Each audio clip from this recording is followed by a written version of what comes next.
मेरे पति ने कुछ ना किया है, वो निर्दोष है। आप सभी को यहाँ से जाना चाहिए, वरना मैं पुलिस को फोन कर दूंगी। हाँ। अरे तेरा पति निर्दोष नहीं है, बल्कि वो तो एक नंबर का लालची, धोखेबाज और दोषी इंसान है। हाँ, जल्दी अपने पति को बाहर भेज, नहीं तो हम गांव वाले तेरे घर के अंदर घुस जाएंगे, बता रहे। हाँ अनुराधा बहन, तुम हमारे बीच में मत आओ। अपने पति रामलाल को हमारे हवाले कर दो। उसने हम गांव वालों के साथ विश्वासघात किया है, हम उसको किसी भी हालत में न छोड़ेंगे। हाँ हाँ, बाहर निकालो। हाँ, बाहर निकालो उस लालची रामलाल को। हाँ हाँ, बाहर निकालो। हाँ, बाहर निकालो, छोड़ेंगे नहीं। गांव वालों का गुस्सा देखकर अनुराधा घबरा जाती है। देखिए, हम लोग आराम से बैठकर भी तो बात कर सकते हैं ना। भगवान के लिए दया कीजिए, मेरे पति को बख्श दीजिए, उनके अलावा मेरा इस दुनिया में कोई नहीं है। गांव वालों, ये औरत ऐसे नहीं मानेगी, इसके ऊपर पत्थर फेंको।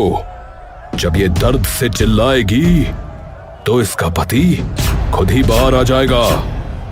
सभी गांव वालों ने पत्थर उठाकर अनुराधा के ऊपर फेंकना शुरू कर दिया।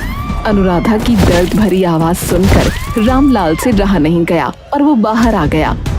अरे अरे, रुक जाइए, रुक जाइए। आप लोगों को जो करना है वो अब मेरे साथ कीजिए। देखिए, मेरी पत्नी का इसमें कोई हाथ नहीं है, वो निर्दोष है, तो उसे छोड़ दीजिए। अरे रुक जाइए, अरे भाई साहब रुक जाओ। अरे अरे रुक जाइए भाई साहब। अरे अरे रामू, अरे श्यामू, अरे रुक जाओ। गांव वाले रामलाल और अनुराधा दोनों पर पत्थर बरसाने लगे। आखिर गांव वाले उन दोनों पर पत्थर क्यों बरसा रहे थे? इसके पीछे क्या वजह थी? वजह जानने के लिए हमें 1 साल पहले की कहानी जाननी होगी। 1 साल पहले। क्या बात है जी, आज आप बड़ा खुश लग रहे हैं। अरे खुश कैसे नहीं रहूंगा, आखिर आज हमारी शादी की सालगिरह है। अरे, आपको हमारी शादी की सालगिरह याद थी? मुझे तो लगा कि काम की वजह से आप भूल गए होंगे। अरे, मैं काम की वजह से हमारी सालगिरह नहीं भूल सकता। हाँ, क्योंकि मेरा काम आज जिस भी मुकाम पर है सिर्फ तुम्हारी वजह से है। अच्छा, आंख बंद करो जरा, देखो मैं तुम्हारे लिए कुछ तोहफा लेकर आया हूँ। अरे वाह, तोहफा लाइए, जल्दी दीजिए। अरे पहले अपनी आंखें बंद तो करो भाई। हाँ, ठीक है, ये लो, अब तुम अपनी आंखें खोल सकती हो। हाँ। अरे वाह, ये साड़ी तो बहुत खूबसूरत है, आप सच में बहुत अच्छे हैं, दुनिया के सबसे अच्छे पति हैं। दोनों इस तरह से बहुत खुश थे। उसकी शादी अनुराधा से हुई तो उसने अपनी पत्नी के कहने पर खुद की एक छोटी सी जलेबी की दुकान खोल ली। दोनों मिलकर अपनी दुकान चलाते थे। अनुराधा जलेबियां बनाती थी और रामलाल उन्हें बेचता था। अरे आइए आइए भाई साहब, अरे अरे अरे दादा, अरे आओ आओ, गर्मा गर्म ताजी ताजी जलेबी खाओ, आओ आओ। अरे ऐसी जलेबी पूरे गांव में कहीं नहीं खाई होगी आपने। हाँ, अरे अरे भैया, अरे दादा, आओ आओ। अरे रामलाल भैया, जरा 1 किलो जलेबी तोल दो। बात तो तुम सही कहते हो, तुम्हारे जैसी स्वादिष्ट जलेबियां गांव में कोई और नहीं बेचता। सच में तुम्हारी बीवी के हाथों में तो जादू है, जादू। गांव में आते ही सबको अपने हाथ की जलेबी का शौकीन बना लिया। अरे सही कहा दीदी, आखिर पत्नी किसकी है। ये बात बिल्कुल सच थी कि रामलाल की पत्नी बहुत स्वादिष्ट जलेबियां बनाती थी, जिस वजह से पूरा गांव उनकी जलेबी खाना पसंद करता था। सिर्फ गांव ही नहीं, बल्कि आसपास के गांव के लोग भी उनकी जलेबियां खाना पसंद करते थे।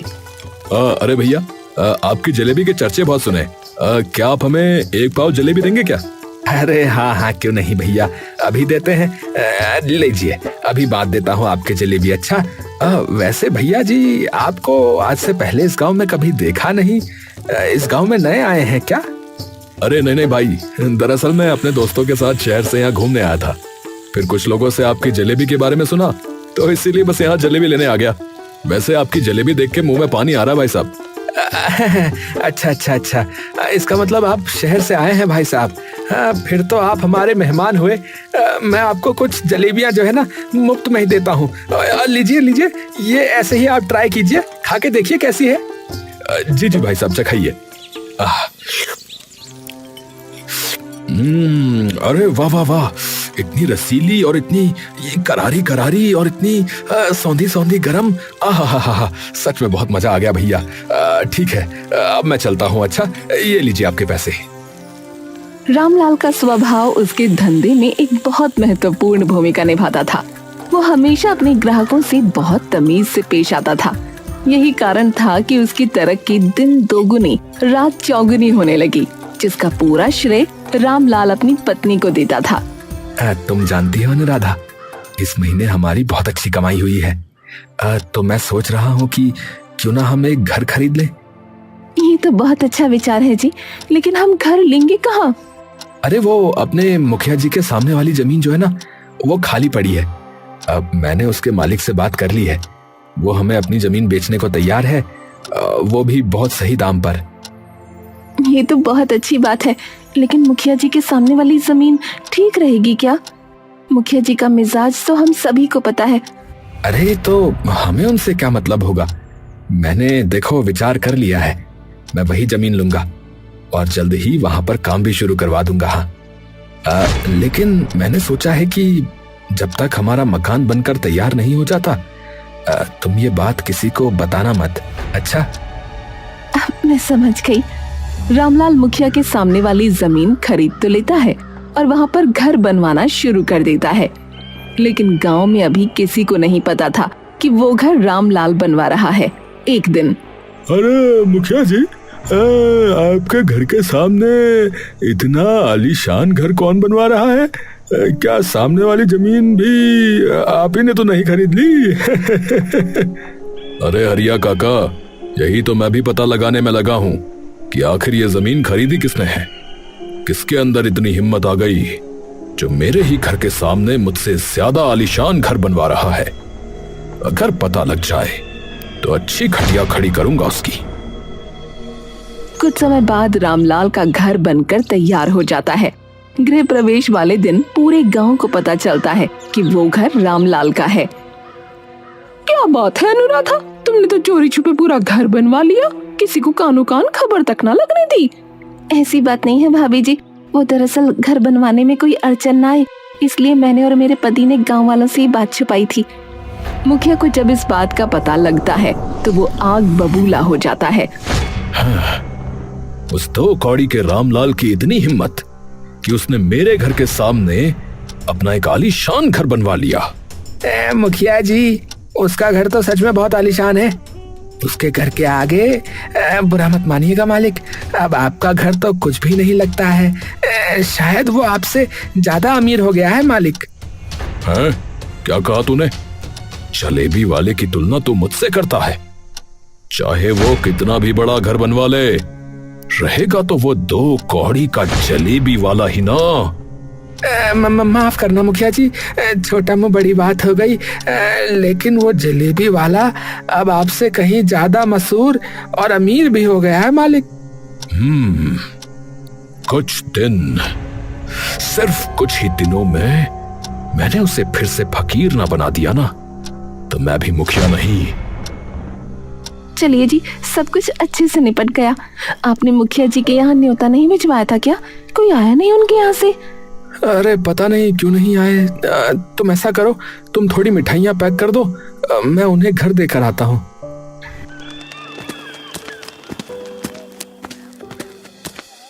अरे मुखिया जी, अरे प्रणाम।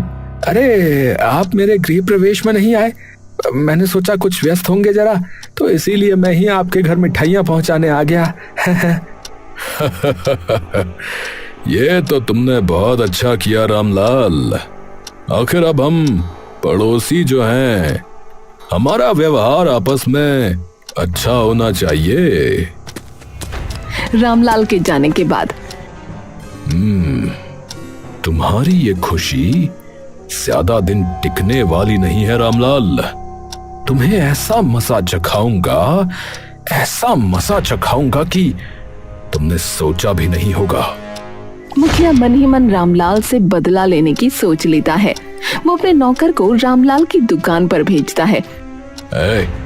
तुम समझ गए ना कि तुम्हें क्या करना है? जी जी मालिक, मैं समझ गया कि मुझे क्या करना है, और मैं ये भी समझ गया कि किसी भी हालत में अगर मैं पकड़ा गया तो मुझे आपका नाम नहीं लेना है। बहुत अच्छे, अब जाओ और अपना काम करके आओ।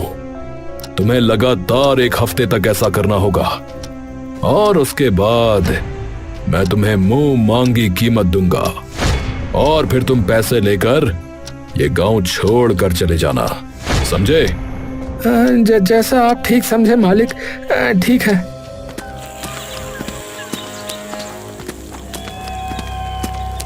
और सभी से बचकर चोरी से जलेबी बनाने की सामग्री में कुछ केमिकल मिला देता है। अरे आपको तो मैंने कहीं देखा है, याद नहीं आ रहा है। अरे दरअसल मैं यहाँ जलेबियाँ लेने आया था, मेरे बच्चों को जो है ना तुम्हारी जलेबी बहुत पसंद है, इसीलिए। अच्छा अच्छा, ऐसी बात है। ठीक है भैया, बताओ कितनी कर दूं? वो नौकर सफाई से अपना काम करके वापस आ जाता है। इसी तरह लगातार 1 हफ्ता वो ये काम करता है। गांव के काफी सारे लोग अब बीमार पड़ चुके थे। ऐसा लग रहा था जैसे गांव में कोई महामारी फैल गई हो। अरे, आपका स्वास्थ्य तो बहुत खराब है। आपने लास्ट टाइम क्या खाया था? डॉक्टर साहब, आज सुबह सुबह मेरा कुछ मीठा खाने का मन कर रहा था, तो मैंने रामलाल भैया के यहाँ की जलेबियाँ खाई थी। बड़ी अजीब बात है। पिछले 1 हफ्ते से जितने भी पेशेंट मेरे यहाँ आए हैं, सभी ने यही जवाब दिया है कि उन्होंने लास्ट टाइम जलेबियां खाई थी। तो क्या इस बीमारी का कारण जलेबी है? मुझे तो कुछ समझ में नहीं आ रहा है। अरे बहन, तुमने सुना? हमारे गांव में जो बीमारी फैल रही है वो रामलाल की जलेबी की वजह से फैल रही है। जिसने भी उसकी जलेबी खाई, आज की डेट में वो सब बीमार है। तुम सही कहती हो बहन, हम सभी को मिलकर मुखिया जी के पास जाना चाहिए। अब वही इस बात का कोई समाधान निकालेंगे। गांव के सब लोग एकजुट होकर मुखिया के घर जाते हैं। मुखिया दरवाजे पर ही खड़ा था, मानो जैसे कि वो उन्हीं का इंतजार कर रहा हो। अरे अरे, क्या बात है, क्या बात है? आप लोग इतनी भारी मात्रा में मेरे घर क्यों आए हैं? अरे बहुत भारी समस्या आ गई है मुखिया जी, अब तो आपको हमें बचाना ही होगा। अब आप ही हमें बचा सकते हैं। हाँ। अरे पहले बताइए तो सही कि क्या बात है, और आप सब इतना घबराए हुए क्यों हैं? मुखिया जी, गांव के बहुत सारे लोग बीमार पड़ रहे हैं। ये बात तो आपने सुनी होगी। हाँ हाँ, मुझे इसकी जानकारी है और मैं उसका कोई समाधान निकालने में लगा हुआ हूँ। दरअसल वो बीमारी रामलाल की जलेबी खाने की वजह से हुई है सभी को। क्या क्या बात कर रहे हो? ऐसा नहीं हो सकता। तभी भीड़ में से गांव का डॉक्टर निकलकर बाहर आया। मुखिया जी, ये सभी सच कह रहे हैं। पिछले 1 हफ्ते से जितने भी मरीज मेरे हॉस्पिटल में आए हैं, सभी का कहना है कि उन्होंने लास्ट टाइम रामलाल की जलेबियां खाई थी, और सभी की रिपोर्ट में एक ही परेशानी है। ये कोई संजोग तो नहीं हो सकता। क्या मैंने रामलाल को इतना गिरा हुआ नहीं समझा था? मैं तो उसे अपने भाई की तरह मानता था। हमें उसे नहीं छोड़ना चाहिए। हम सब मिलकर उसको अब सबक सिखाएंगे। चलो। आखिरकार मुखिया यही तो चाहता था। वो गांव के लोगों को लेकर रामलाल की दुकान पर जाता है, क्योंकि रामलाल को इसका अंदेशा पहले ही हो गया था। इसीलिए वो अपनी दुकान बंद करके घर में जाकर छुप गया था। अनुराधा, घर के सभी दरवाजे और खिड़कियां बंद कर दो। हम बहुत बड़ी परेशानी में फंस गए हैं। कैसी परेशानी? आप इतना घबराए हुए क्यों हैं? अनुराधा, किसी ने हमारे साथ बहुत बड़ी चाल चली है। पूरा गांव मुझे मारने के लिए ढूंढ रहा है। लेकिन क्यों? अरे पता नहीं कैसे, लेकिन मेरी जलेबियां खाकर अचानक गांव के लोग बीमार पड़ने लगे। गांव वालों का कहना है कि पैसों के लालच में मैंने जलेबियों में मिलावट करना शुरू कर दिया था, पर सच में ऐसा नहीं है। फिर अब हम क्या करेंगे जी? फिलहाल छुपने के अलावा हमारे पास कोई दूसरा रास्ता नहीं है। तभी अचानक से गांव वाले रामलाल का दरवाजा पीटने लगते हैं। आप यहीं रहिए, मैं गांव वालों को समझा कर आती हूँ। मुझे यकीन है वो मेरी बात का यकीन जरूर करेंगे। अनुराधा बाहर जाती है और गांव वाले उसकी एक नहीं सुनते, बल्कि उसके ऊपर पत्थर बरसाने लगते हैं। अपनी बीवी को बचाने के लिए रामलाल को घर के बाहर आना ही पड़ता है। गांव वाले उसे पीट पीट कर पुलिस के हवाले कर देते हैं। इंस्पेक्टर साहब, मेरे पति की कोई गलती नहीं है। मेरे पति बहुत ईमानदार आदमी हैं। वो पैसों के लालची हो ही नहीं सकते। मुखिया जी, मैं आपके हाथ जोड़ती हूँ, हमें बस एक मौका दे दीजिए। मेरे गांव में गलती करने वालों को ऐसी ही सजा मिलती है।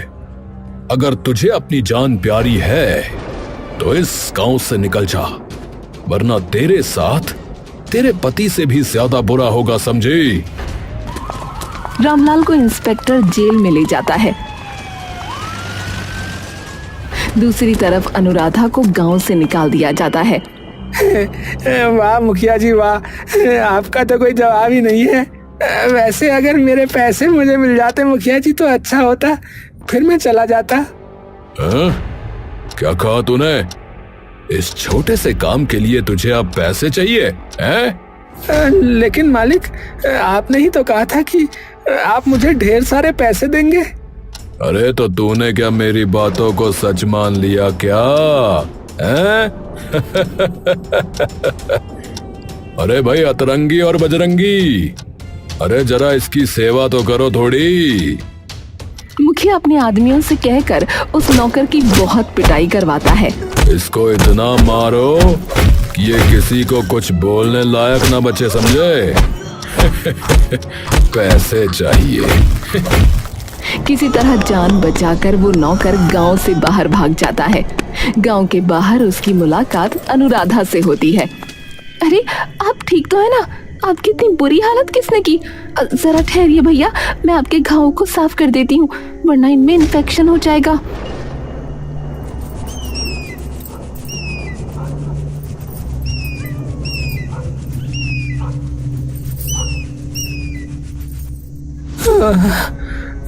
तुमने मुझे भाई कहा है बहन, तो मेरा फर्ज है तुम्हें सब कुछ सच सच बताना। क्या मतलब? क्या आप मुझे जानते हैं? हाँ बहन, मैं तुम्हें अच्छे से जानता हूँ।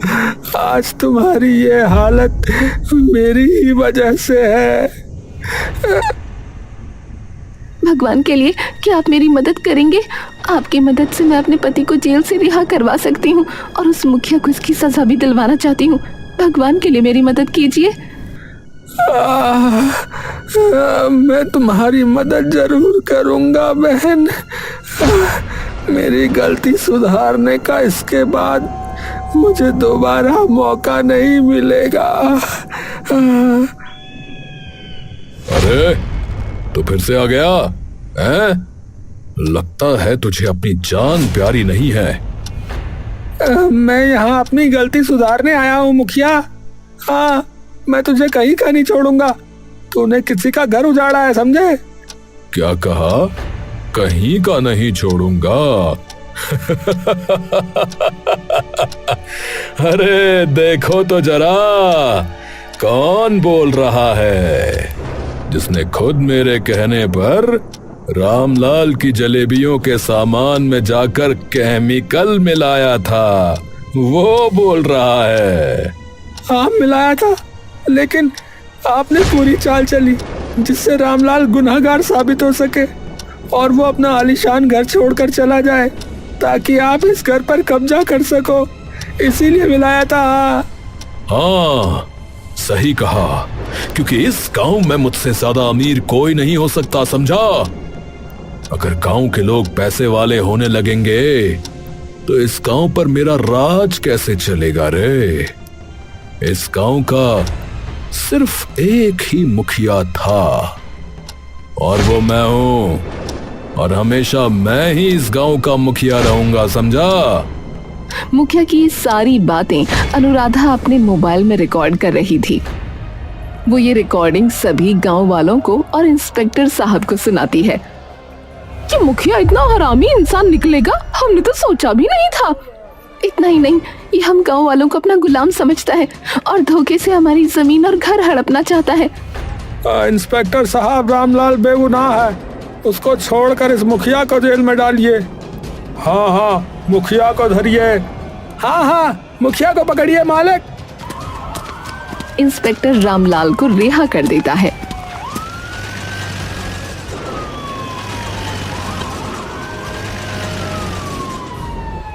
उसके बाद रामलाल और पूरा गांव खुशी खुशी अपना जीवन व्यतीत करने लगते हैं।